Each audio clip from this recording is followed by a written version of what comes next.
So as you sit down and engage in a creative thinking session, there are a couple of principles I'd like to teach you about the creative thinking process.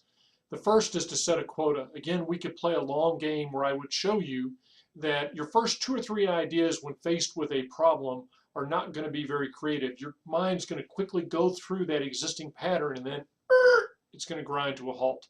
And you will be tempted to say, oh, that's it, got enough, and not do any more. So to keep you from doing that, you ought to set a quota. If pressed, my suggestion is 10. Why 10? Two or three usually isn't going to be enough because they're going to be fairly traditional. 50, well, I think my mind might melt if I tried to do that. But 10 will usually get me through that initial blockage. Okay, now I get a little bit of a different insight. I rip off two or three of that again and again. So I might really have two or three or four good ideas or good prospects in that batch of 10. But the main thing is keep going at it until you hit your quota. If you want to say 8, 12, 14, 24, doesn't matter. 10 is a reasonable place to start, so would be 8. But set a quota and don't quit until you reach that quota.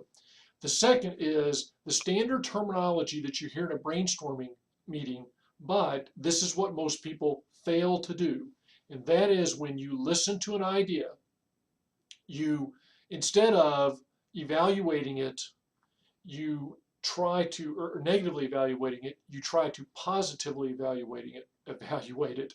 And here's simply how I put that into practice. You ask yourself, what do I like about this idea? I'm going to emphasize this again and again. When you hear something new, instead of doing what I normally do and what most of you normally do, which you start to think, let me think about that. I can think of 64 reasons why that's never going to work. You go and you say, what do I like about that? And then the idea is you suspend that judgment, that harsh judgment. You say, what do I like about it?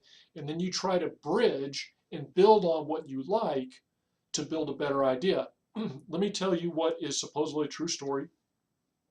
A utility company was having problems with some of their utility lines in the remote mountainous parts of the western United States falling during the winter time period because they get snow and ice on these cables. Finally, one of them would get so heavy it would snap and fall, and power outage, bummer, bad deal. So they convened a group of engineers in a room, brought them to a hotel to try to come up with ways to solve this problem. They got nowhere. So they broke for lunch, came back from lunch, and one of the engineers said, I've got it. I know how to solve the problem. And so everybody's like, great, let's hear it. He goes, well, I was in the hotel gift shop, so random stimuli, and I saw this jar of honey, and I thought what we should do is we should put a jar of honey on top of every one of our power poles. Again, these are the big, multi-line, big line where they're really trying to move electricity long distances. Put them on each one of our, near the top of one of our poles, and then when the bears in the winter are hungry, they will climb up that pole. They will, because of the weight of the bear, they will get the tower structure to start swaying slightly. That will induce the lines to start to sway a little bit, and that will crack the ice and allow it to shed the snow. Now, honestly, what do you think of this fellow's idea?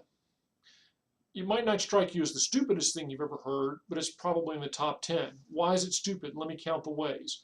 First of all, how will the bear know that there's honey on top of the pole?